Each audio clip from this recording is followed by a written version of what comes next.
Medicare, Medicaid, single payer, socialized medicine, Obamacare. You guys have probably heard a lot of these throughout the past couple of years talking about healthcare. However, you may not know what a lot of those actually mean. As an actuary major, I have been learning a lot about the insurance industry the past few years, and though you guys may not know or even care about what a lot of that stuff is, you probably gonna have to start learning about that pretty soon. And let's face it, the insurance industry is very complicated to understand. So I'm going to do my best to give you a very brief understanding about what's going on here. And hopefully by the end of this, you'll have an understanding about how the US works, and you have a little bit of an idea of what else is going on around the world. So right now, the US is operating under the law called Obamacare, which is a huge boogeyman for a lot of people. But its less sinister name is the Affordable Care Act, and it does exactly what it's attempting to do exactly what its name implies. It's trying to address the fact that nearly 1 in 4 people, according to the last census, is without insurance in the US. And it sought to do this, and you can find this out by going straight to healthcare.gov and looking at the ACA page through 3 key points. The first of which was saying that a subsidy would be applied to families earning an income between 100% and 400% of the poverty level. What that means is if we say the poverty level is 10,000, it's not, it's a little bit higher than that, but for simplicity's sake, we're going to say 10,000. That means if your family was earning between $10,000 and $40,000 a year, you would get a subsidy to help better afford your health insurance. The second principle was that they were going to expand Medicaid. It's another one of those scary words. I'll explain what that is in a little bit. But what the second principle was trying to do was expand Medicaid to individuals, not families, that were at 138% of the poverty level. Again, if we assume 10,000, that's if you as an individual are earning below about 14,000, you're going to get Medicaid.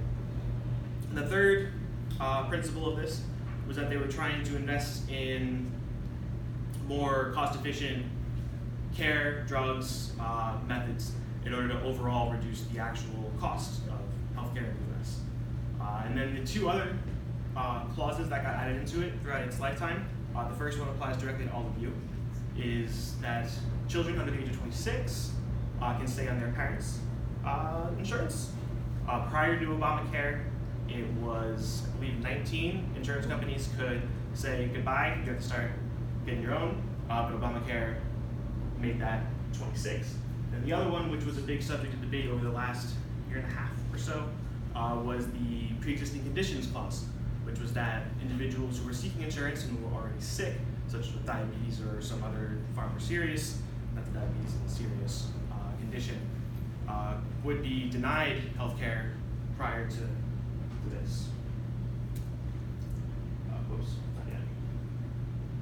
So that all deals with the private industry. There are 2 other kind of forms of insurance in the US that we deal with. That's namely Medicare and Medicaid, as I mentioned earlier.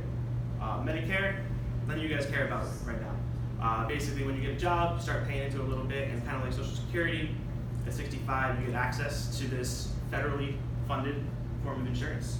And then Medicaid is a form of insurance for people who are very, very below the poverty level. And that's something that the Obamacare mandate was trying to expand.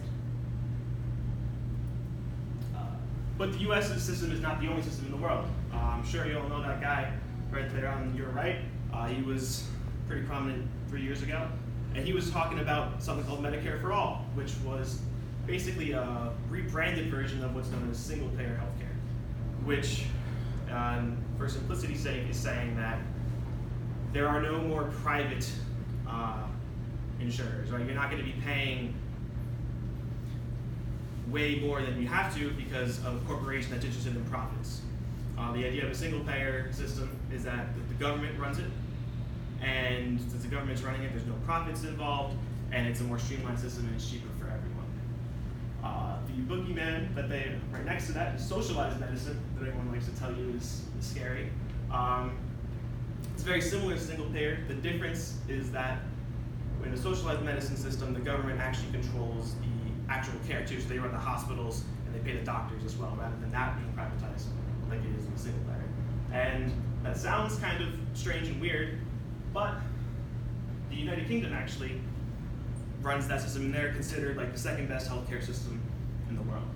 And then something else you guys are going to be hearing about a lot this coming debate cycle and election year is something called the public option, and that is sticking with a privatized form of industry, insurance, and they're seeking to expand on Obamacare with that by adding the ability to buy insurance directly from the government, but also keeping private insurance still in business. And what this would allow to do is allow people who can't afford the private insurance to buy that, and this would generate competition for the private insurers to have to lower the price and lower insurance costs for everybody. So I know that's an extremely brief explanation of what's going on here, but those terms are stuff that's going to be talked about a lot coming in this next year and a half or so between Democratic primaries and then the next presidential election. And these are things that are very important to be informed of when you make your vote for if you're voting in primaries or if you're voting in the general election. And it doesn't need to be as confusing and as scary as those words make them seem. So hopefully you guys now have a little bit better understanding. It's actually